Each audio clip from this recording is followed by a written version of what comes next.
Hello, Hollywood Times viewers. Judy Shields here. Today, we're happy to welcome country music artist Vinny Hickerson. Hey, Vinny, how you doing?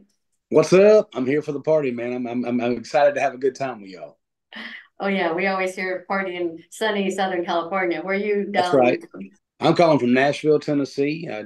Just outside of Nashville, Murfreesboro, but it all leads back to Nashville if you want to get to the airport. So, Were you affected by those tornadoes that came through uh, Nashville we recently?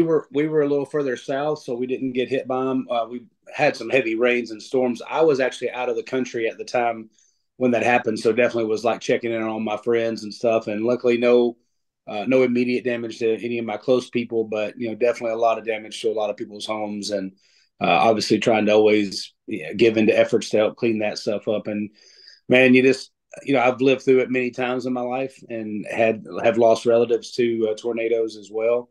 And you just never know. I look at it, try to say, it's God's timing, and even though we don't understand the plan always, there is always a plan in place. So we just got to kind of take it as it comes.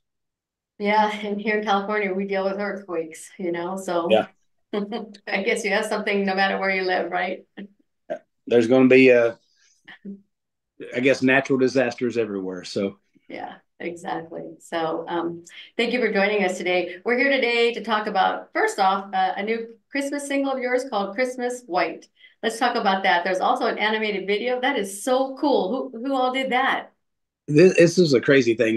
This was a deal where the song was written by my buddy Lance Carpenter, who's also a country music artist. We were both signed by Toby Keith at different stages in our career, and just a phenomenal human. Toby's the best there is, but Lance is one of my best friends. We actually own a business together called the Buffalo River Resort, and he had played me this song a couple years ago. And the first time I heard it, he put it out as his Christmas song, probably maybe like 6 years ago. And the first time I ever heard it, I was just instantly felt like it was a classic, like it was something I'd been listening to my whole life, and like, man, you got to make sure that's on the playlist. But I put out a thing. I've written a lot of Christmas songs myself, but every one of them turned out to be funny, goofy comedy, and I'm like, I love all that stuff. I want to put out the next Grandma Got Ran Over by a Reindeer. I would love to put out a song like that, but I wanted to have that feel of Silent Night or White Christmas or Mary Did You Know is my all time favorite. So I wanted that kind of that classic feel. And I just didn't have that song in my catalog. And I'm a songwriter. I've written over 1,000 songs. I just didn't have that song. And I put it on there, and he sent me immediately. He's like, "Hey," I put on Instagram. I was like, "Man, I'd love to cut a traditional type Christmas song. If anybody has one, feel free to send it. I'd love to cut it." And I got a lot from songwriters. A lot of great songs came in, but when Lance sent me that one, I was like, "Dude, you're seriously going to let me cut this song?" And he's like, "Yeah." And I was like, "I mean, I'm all over it." And so I cut the song. I literally went in. He produced it. I let him produce it on me. And Skid Mills, Grammy Award winning, producer for BB King, actually came in, and we did it at his studio. So he mixed it. So all of that just came together in like 3 days. Well, then I was like, man, what kind of music video could I do for this? I'm like, I don't really have time to get all the stuff together and film and do all this. And literally that day, this guy hits me up on Instagram in my comment or in my DMs. He's like, "Hey, I love your stuff. Would love to do an animation with you." And it's kind of like broken English. And I'm like, this is a scam. This ain't real. And I was like, "Yeah." I said, "That'd be cool." I said, "Too bad this is a scam." And he sent back, he goes, "Hey, this is not a scam." He's like, "I really am an animator. I'm out of South Africa." And I was like, "Yeah, sure you are, buddy." And I just kind of ignored it. Well, then, just like, because I get hit up by stuff all the time that is scams every day on social media. So then he messaged again. He's like, "Hey," he goes, "I really do want to earn your trust." I'm like, "Oh, I bet you do." And he said, "Well, what can I do to earn your trust?" I said, "Show me your animation." So he sends me a bunch of animations. I'm like, "Well, how do I know these are yours?" And he's like, "Well," he goes, "How about this? I'll make your 3D character. And if you like it, then you can pay me $250. And if you don't like it, then you don't have to worry about it." So I sent him a picture of me. He created the 3D character that you see in the video. And I was like, "Okay, well, wait a second. If he took time to actually create a character of me, then maybe he's legit." And he goes, "So I will do your whole video for, X amount of dollars." I don't want to disclose all that because I don't want to mess with this process. Yeah. But he said, "I'll do your video for this amount of money." And I'm like, "Dude, animation costs so much. There's no way you can do it for that." He goes, "No." He goes, I'm a one man show. I can do it." And I was like, "All right." He goes, "Well, if you send the money here, then I'll go ahead and get started." I'm like, "No." I said, "I don't know you. I don't have a clue if this is real or not." I was like, what you can do is you can make it and put a proof over it and send it to me. And if it actually comes to me and I see the work has been done, then I'll pay you. So ended up working out a deal. I said, look, when you send me the first minute, I'll send you, 25%. When you send me the second minute, I'll send you another, 25 to 50%. And finally, it all came in and he did it. And now he's working on my kids book that I created, and it's going to be in 2D because I created this kids book. But I'm like, well, if I could turn it into an animation, then I could, when somebody buys the book, they could get the animation and the song with it. And so it just turned out to be great. And now, so I'll be using them for everything now. And what he had told me, he's like, you have to remember that um, X amount of dollars in American money versus South African money is a huge difference. He said, so it's a lot of money to us, even though it may not be that much money to you. And I was like, man, I mean, it was still a decent amount of money, but not near what I'd heard that you normally have to pay for animation. So I was just blown away by his work. I thought it turned out better than I could have ever imagined. I wrote the script. I kind of said, I want him to turn the thermostat down so it feels like it got colder in the house and throw the log on the fire.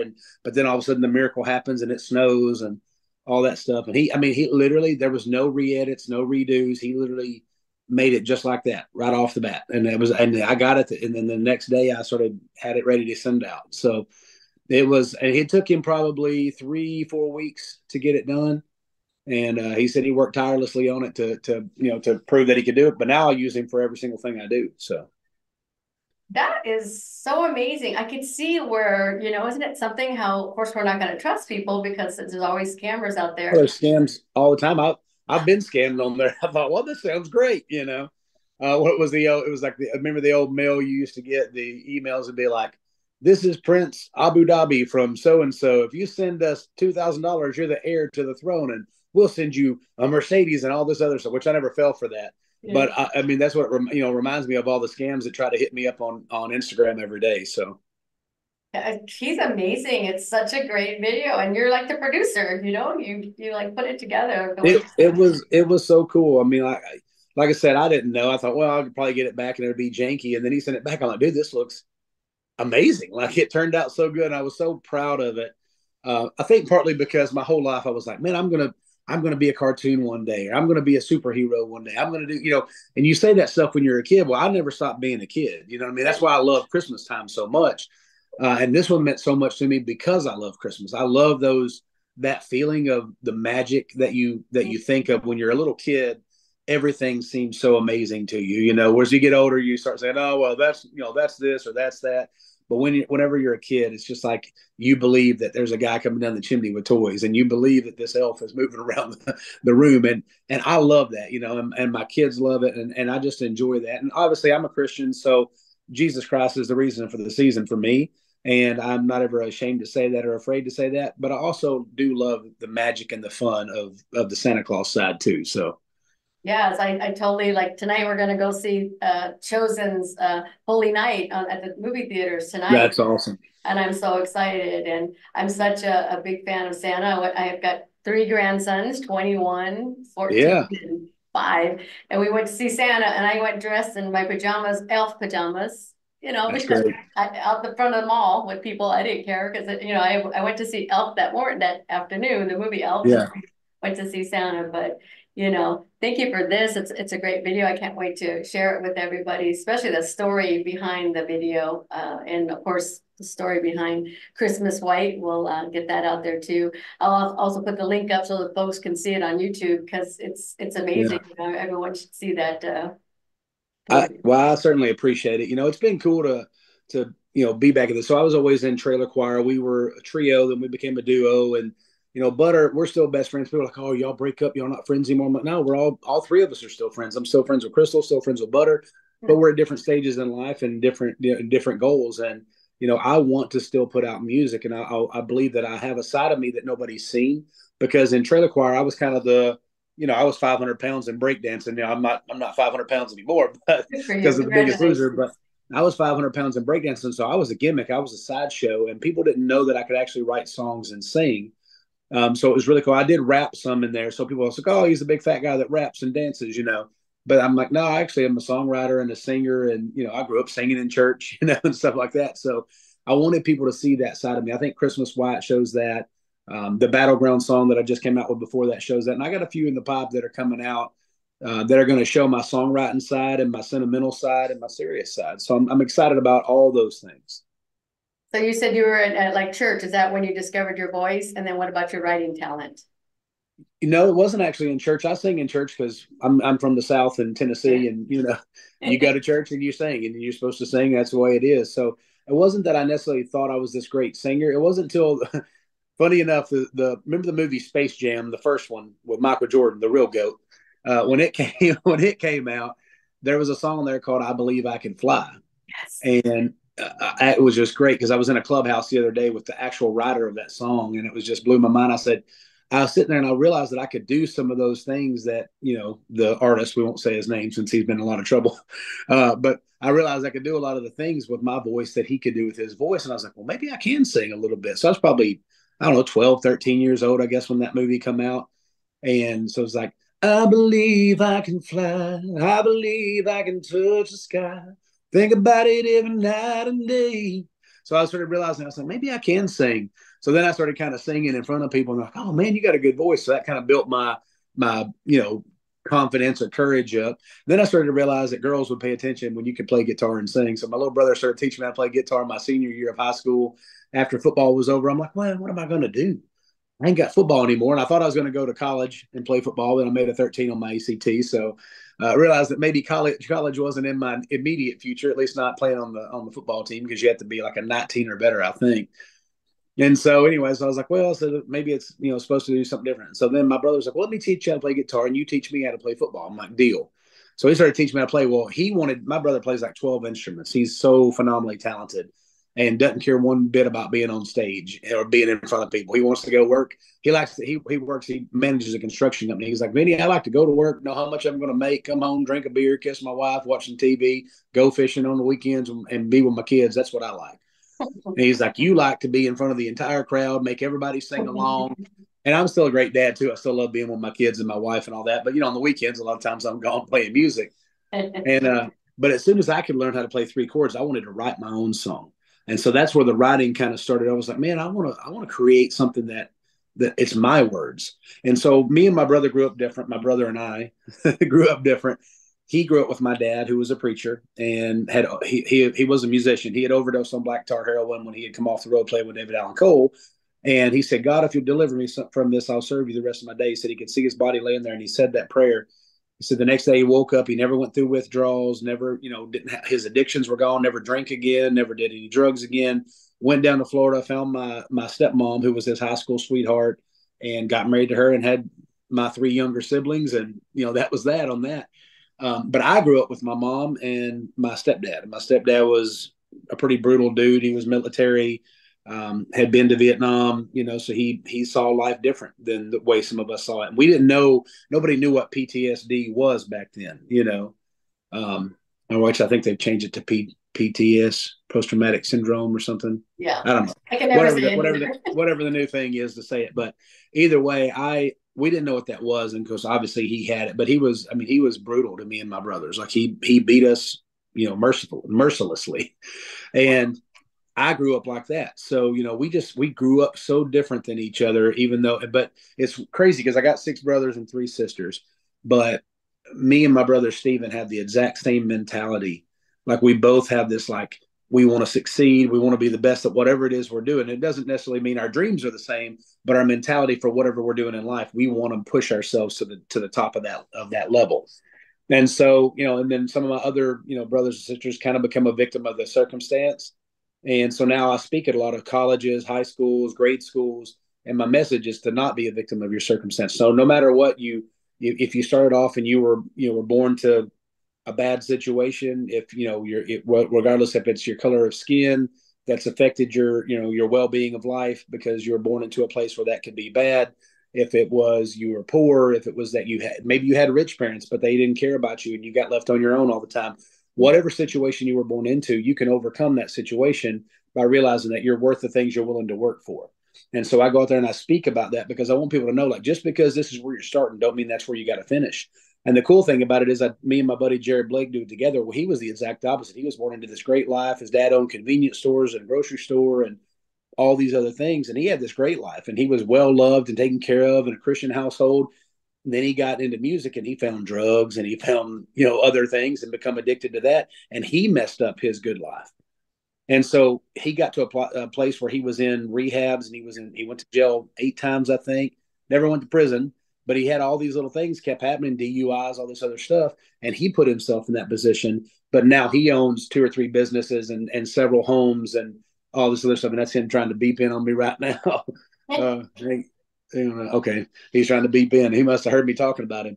But anyway, so he's in that range of like, hey, I started off good and got myself in a bad place. I was started into a situation that I couldn't control, but both of us have ended up being, you know, talented musicians who have had success, who have been on national television shows. He was on the first season of The Voice. I was on Biggest Loser. I was out with Toby Keith. He was signed to Sony. So we had these very similar paths, even though our starts was completely different. And his mess up happened after he got the music going. But now we're back to the same place where we got these great families, these great lives and things that we were able to create because we didn't say, just because I've got this situation to start with, or I put myself in this situation, I don't have to stay there. I can change it. And if you start today, it doesn't matter if you're 30, 40, 50, 60, whatever you're at, just start focusing on the positive. And of course, for me, it's putting Jesus in everything and using, the lessons that Jesus teaches in the Bible, the way you treat people, treat others the way you want to be treated. A lot of people see that and they treat others the way they treat them. And that's not what the Bible says. The Bible says you want to treat others the way you want to be treated. So even if they're bad to you, it says be slow to anger, you have to turn the other cheek sometimes, which is hard. I mean, there's definitely been situations in my life where, like, whenever I got bigger and stronger and old enough, a lot of people said, well, why don't you go and just whoop your stepdad's butt? Now that you can do it, you're bigger and stronger. And he's almost 70 years old. Of course, now he's like 76 or something like that.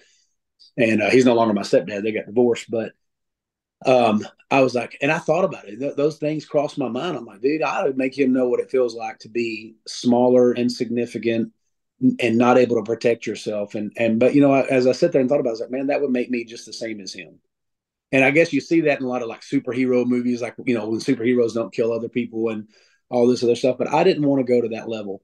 So instead I called my stepdad. I said, hey, I just want you to know that I appreciate all the good things you did for me, because you taught me how to hunt. You taught me how to fish. You taught me how to throw a football and a baseball. You put food in my belly and a roof over my head. And I also want you to know that I forgive you for all the ways that you beat me. And it was with anything from extension cords to shovel handles to whatever. And I said, I just want you to know that I forgive you for that, because I want you to be able to go and find God. I want you to make your way, because it ain't too late for you either. Because when you step back and you take a perspective from somebody else, this guy was in Vietnam. He saw people melt right in front of him from napalm and all these other things that he saw. So, the old saying is hurt people hurt people, and a lot of times what he was putting us through wasn't near as bad as what he saw or what he went through. So maybe it didn't seem the same way to him that it did us, because we're just little innocent kids. But I told him, I said, I forgive you and I hope that you find God. And he told me, he started crying. He said, I appreciate that. He's like, and I can't say that I'll ever forgive myself, because I feel like he goes, I want y'all to know that I did love y'all. He's like, and I know what I did was wrong. And I said, well, just know that, you're free to forgive yourself, because I don't have any chains on you. I'm not sitting here, holding this against you, holding all that. We need to be more forgiving as a humanity anyways. And we don't understand what other people are going through a lot of times. I didn't understand what he had been through, because I was just a kid. Same thing with my mom. Whenever I was on Biggest Loser, they're like, you're going to have to forgive your mom. I was like, why should I forgive her? Well, everything she let us go through, she watched as I got beat up. She did all this. And Dr. Hogan, who was the head doctor, I called him Hulk, but Dr. Hogan was the head doctor for NBC when I was on Biggest Loser.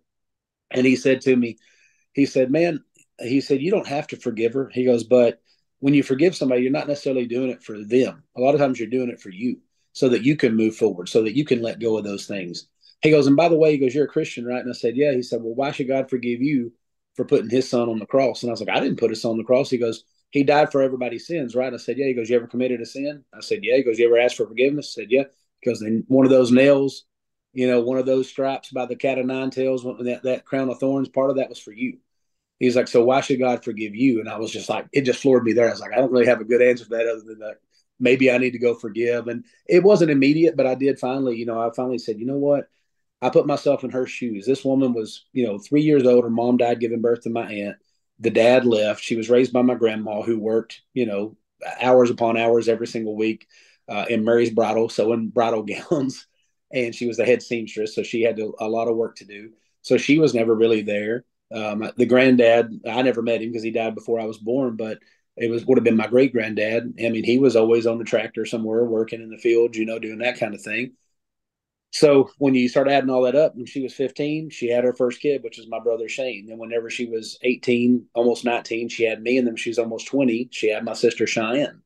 So me and Cheyenne are like 15 months apart. We're close. People used to think we were twins. But when I put myself in that situation, I'm like, this woman by 20 years old was raising, three kids. She had no example of what a proper family was supposed to look like and, how you were supposed to have. She had no support. So she found a guy that could supply the roof over your head and the food in your belly, which were the two main things that you think of when you're like, okay, what do we need to survive? Well, we need a roof over our head and food in our belly. So I think when she saw that, she felt like she was doing a good job. And I think she was doing the best of her ability. I think most people are doing the best that they can with what they have to work with. Not saying there's not bad people out there, because we all know there's people that are evil, that have evil in them, and maybe it got put there because of bad things that happened to them.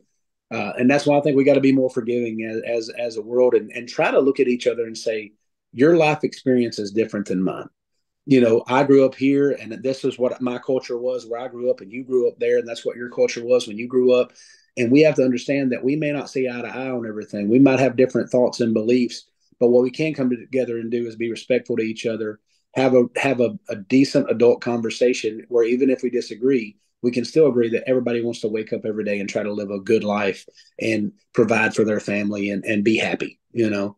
I don't know why I got into all this, but I'm feeling it. So You have made me cry. That was like, oh, amazing. You need to put all this down in a book for all those who don't know what forgiveness is or everything you went through. I know there's probably thousands of people that have gone through what you've gone and through. And it's it's the a, reason I started speaking. yes, So I never shared these stories with people before Biggest Loser, because I was, yeah, I get emotional talking about yeah, it, but they, I felt like it made me, as a big, strong guy, it made me look weak that this guy used to dominate me the way that he did. yeah, And never sexual. People, when I say dominate, people are like, what, he was sexual? I was like, no, he's never sexual. It was always physical. Never sexual ever. And I know a lot of friends that have been through that, guys and girls included.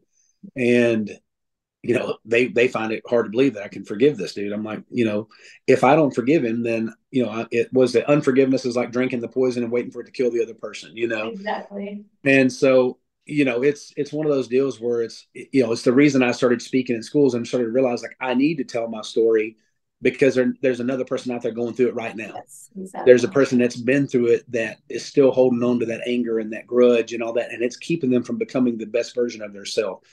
Before I went to Biggest Loser, I'd always hear the thing, because I was huge. I mean, I was 500 pounds, and people would always say, "Oh, fat and lazy, fat and lazy." I'd always hear that term, fat and lazy. Well, when I got to Biggest Loser, every single person I met there, none of them were lazy. Every one of them were successful in life. They were hard workers. They had been in the military and got injured, or they had a really bad home life as a kid, or got a divorce that happened, or they were some kind of assault in some kind of way. There was something there, and the way that they decided to fight the hole in their heart was to fill it up with food, because food would give you that dopamine dump, make you feel good for a little bit, and then you had to keep doing more and more. So that's how they got bigger and bigger. For me, it was that way. I thought if I got bigger, my stepdad couldn't hurt me anymore. If I got bigger, he couldn't hurt my mom anymore.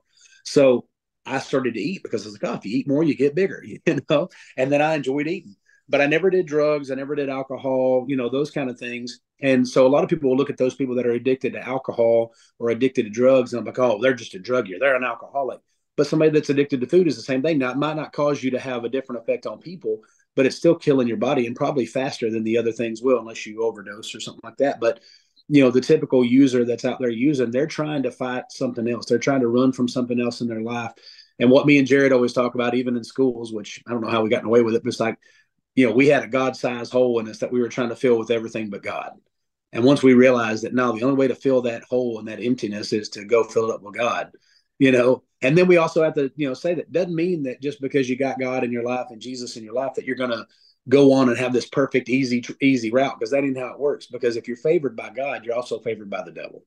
And you have to know that when you start to go out there and speak and you start to go out there and do great things, there's going to be things come up. You're going to have a flat tire on a brand new tire you just got changed. You're gonna have a flight that gets canceled. You're going to have something happen. You're gonna. I mean, I broke, messed up my ankle a couple years ago. I was training for a strongman competition, tore out my peroneal tendon, had surgery last January. It didn't fix it all the way, so I got surgery again on the 22nd. So I'll be spending Christmas in the bed this year with my kids packed around me and watching some Christmas movies, though. So it'll be a very happy time.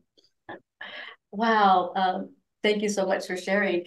Can you quickly tell me about, before we were recording, you talked about you went out of the country for something. Let's talk about that. Yeah. So back in 2020, let me back up even further than that. Back in 2016, I had just gotten married. Jared Blake and myself had both had our stints on The Voice and The Biggest Loser, and we kind of had been friends for a long time. And I had him at one of my events called Music with a Mission, where we would raise money for schools by having a concert there, and I would feature like a Colt Ford or Lee Brice or another one of my country music friends, and we'd let the kids sell tickets, and they'd take 20% of the proceeds of the ticket sales would go to the kids, and then we give them 100% of concessions, so they can make a lot of money for the schools. Yeah. So we had done those 2 years in a row, and then it gets hard sometimes because schools, especially when there's school shootings happen and things like that, people kind of get reserved. I'm like, I don't know if we should let y'all in the school. We don't know y'all. We don't know who you are. That kind of thing. So that became harder. So we started saying, what could we do? So he calls me literally like, this is like November 15th. He's like, hey, I got married on the 12th. So it's like while I'm on my honeymoon. He's like, you want to go on a Christmas tour with me? I'm like, sure, man. When? Like next Christmas? He goes, no, this Christmas. I was like, is it set up already? He goes, no, but I think I can set us up a bunch of shows. I was like, okay. I was like, what are we doing it for? And I said, because obviously it's not going to be able to get a bunch of money, if you're just booking it now and it's like a month from now, they only got time to sell tickets. And he goes, no, he goes, I want to do it for charity. He said, so, we'll go down. He goes, we'll just play these acoustic shows together. And then whatever we raise, we'll just give to like Toys for Tots and Christmas for Kids. And I'm like, I'm in. I said, let's do it. I love Christmas. So same thing. I put on my Santa Claus hat and we went down and we ended up doing, I think it was 12 shows in 10 days. And my voice was shot after that, but we were doing just full on acoustic shows. We got Fender, it was Guitar Center donated like 12 guitars, one for each show that we could autograph and then auction off at the thing. So each one brought anywhere between $500 and $2,500, depending on the venue we were at that night. So that was our first kind of taste of philanthropy and starting to realize that, hey, God gave us these talents, but we don't have to just use them to glorify ourselves. Because I think before that, we were all like very much, hey, look at me. I want to be a star. I want to make it, and I think we still have that mentality of we want to make it. But we started to realize that making it didn't always mean that you're going to become Toby Keith. Sometimes it meant that you're going to do great things with the talents God gave you, and you're going to add to this world in a way that, may not be on the Hollywood Times every single week, but it might get there every now and then. So anyway, so we went and did that tour. 2020 happens. All of our shows got canceled, like everything. I mean, that's how we make our money is by going and playing music. So he calls me. He's like, oh, man, these 2 shows just canceled. I'm like, it's all right. We got like 100 more. No big deal. Well, then he called me the next day. Hey, 15 more shows just canceled. Wow. So we'd already had deposits. We're sending money back. We're like, crap. The money. We watched the bank account go down and down. Well, I didn't have to watch it because he deals with the money, but he watched it go down and down. And sure enough, a few weeks in, every show was canceled for the entire year. And I'm like, man, where are we gonna make this money? And I think you let kind of fear and doubt creep in of like what's going to happen. But God provided. He was able to get a PPP loan or some kind of, I can't remember what it was for, but it was a deal to take care of him and his employees, which were the band members and all that kind of stuff, and got him through that time. And for me, I was blessed to work for a company called V-Shred at the time, writing meal plans and using my knowledge that I gained from Biggest Loser. And of course, I went and got my personal training certification and nutrition certification and all that kind of stuff. I was able to go work for them. And I thought, well, this thing is going to close down because who's going to buy all this meal plans if they can't make any money? But it went through the roof and started skyrocketing. God provided during that time. And I ended up making, heck, probably more money than I would have made the other way around, But while we were kind of in our down and out stage, Jared called me and said, man, I know that we don't know what's going to happen. He goes, but I want to go in and spend $2,000 to record this song. I'm like, dude, do we even have 2,000? He goes, not really, but I'll put in 1,000 if you will. I'm like, okay. And we went and recorded this song called Ain't No Grave, which is an old, gospel song. It's like, ain't no grave gonna hold my body down. Ain't no grave. Anyway, so it's just this whole thing about you're not gonna let devil pile the dirt on top of you. So instead, you're going to start digging it back out, you know. So we were down in that grave, and we felt like he was throwing the dirt on top of us, but we said, no, not today, devil, and started throwing it back out. So in that time, we realized, well, nobody can have shows unless we do them private. And in Tennessee, we could still be somewhat open. I know California was probably a lot more locked down than we are, but we ended up getting a private venue and doing 15 tables that were kind of COVID separated. We could do 6 people at each table. So these families of these, you know, more well-to-do families in Nashville area that own construction companies or whatever, real estate, you know, big real estate guys, they could come in and buy these tables. So we would do them for 2,500 a table. And we started selling them. We had like Lee Bryce come in. We had Tracy Lawrence. We had Randy Hauser. The list went on and on. And they didn't have anything to do. So I was like, hey, man, I was like, we'll throw you 10 grand cash or whatever to come out here and hang out with us and play for an hour acoustic guitar. And I was like, oh, cool. Well, what's it for? I was like, well, we're raising money for the Boys and Girls Club, or we're raising money for this or that. So we made sure that all the artists got paid, including us. We also raised money for the charity, and then 100% of the auction, because I actually auctioneer as well. So I get up there, I got 25, I got five, I got five and a half, five and a half, five and three quarters. I got $7,000, I got seven half, seven half, seven half, seven half. I got 8,000, 8,000 over there, 8,000, 8.5. So I would do the auction, and we ended up raising from September of 2020 until last April. So no, this past April. So April of 2023. We were able to raise over $950,000. And that's how much was paid out to local charities, with all the caterers getting paid, all the artists getting paid. Everybody was involved got paid, but we also raised 900 and almost 950, I think was the total thousand on those shows. And now with our efforts together since 2020, we've raised over $1 million for charity that's been paid out. So that right there has been awesome. So that leads us all the way up to this year. We get a call, and my buddy that does a lot of golf tournaments, Josh Likens, he does a lot of golf tournaments around the country. And he's like, man, he goes, I want to do my first one out of country. I want to do one in Jamaica in December. And I'm like, okay. And he goes, would y'all be willing to come play it? And Vinny, you do the auction and stuff like that. It's going to be for charity. And I was like, okay, cool. What's the charity? He goes, I want to do it for y'all's charity. I'm like, you want us to come do it for our charity? He goes, yeah. He goes, I love what y'all do. He goes, because people ask us, what does your charity do? I was like, well, we're a charity that raises money for other charities, you know? And then on top of that, you know, the money that's left over for our charity, we use to go speak at schools, speak in prisons, VAs, all that kind of stuff. We raise money for homeless vets, and most of our stuff is veteran and kid related. Pretty much anything we raise money for. Every now and then we'll do animals, but we try to keep it kids and veterans. And so I said, man, that'd be awesome. So we ended up selling, I don't remember how we had 10 or 12 teams or something like that. Went down to Montego Bay, stayed at the Hilton. Played golf and all that, but we just had this thing in us. We're like, man, we feel bad if we don't raise money for something else. And Jerry looks at me and goes, I wonder if they got any orphanages down there. I was like, well, I'm sure they got one somewhere. So he gets to look at online, and he finds this place called the Robin's Nest. And so he says, man, I really like their mission statement, and it was a Christian place and all this. He goes, it looks like they're doing great things for these kids, and they take all ages, and if they have siblings, they try to take all of the siblings that come together and all that. I was like, okay. I said, I love that. And I said, what are you going to do? He goes, I don't know. It's close to Christmas. Maybe we'll take some Christmas presents down there. So I started thinking, well, we'll just probably go buy a bunch of little, trinket gifts and things like that and go down and play for them. But we had enough money in the account from all these things that we had done. And he looked at me and said, man, I want to buy them one thing from their list. Each kid get one thing. There's 31 kids, I believe, was down there. So they literally said to us, they said, hey, we'd love for y'all to come down. We didn't tell them we were going to bring the Christmas presents. So we said, look, just send us their Christmas list and we'll see if we can get it organized. So we bought each kid one thing from their list, and then we were able to buy them an Xbox for each dorm room, which was really cool. And so now they can stream and watch. They have internet. The crazy thing is they have internet, but they don't have running water because they're on top of this big hill and like it's old Spanish, this thing's like built in like the 1700s that they live in.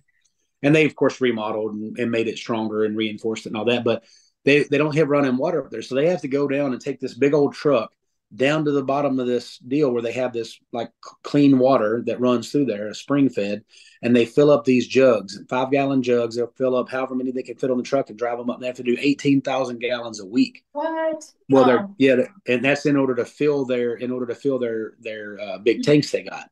Wow. Well, they come to us and said, look, our biggest need outside of, obviously this was awesome, but if y'all have any way to help we need to buy a new truck. You know, they said their truck it's breaking down. The leaf springs are almost had it. It's hardly ever starts up. It takes us an hour sometimes to get it up and going just to go get the water. And once we start it, if we turn it off, we know we're going to be stuck. So man, that's kind of been our vision now is like, we're going to go raise the money. They said they need between 35 and 50K in order to get the money to get the proper truck that they need. So we're trying to raise that money now. And already had a couple of people come in and said they would donate, 1,000 here, 1,000 there. So we got a few more, 35 to 50,000, 35 to 50 people. We got to find that will hit that 1,000 mark. But I believe we're going to find it, and before this time next year, we'll be able to bless them with a truck. So you have a link for our viewers to they can go to live2be.org. Live LIVETOBE.org. So cool. All right. I think they could also do it on musicwithamission.com. Okay. We will sure enough put that out there. We thank you for your time today. Amazing talk, and we'll put a link for all that. This will go up on YouTube as well so that you can use it Awesome. for your social media. But thank you for talking to the Hollywood Times today. Thank you, Judy. I really happy appreciate holidays it. and blessings for your surgery. It all goes well. Thank you. And from your mouth to God's ears. Yeah. I will talk to you again soon. Thank you for having me on your network. So yeah, we appreciate it. We'll have you back, that's for sure. So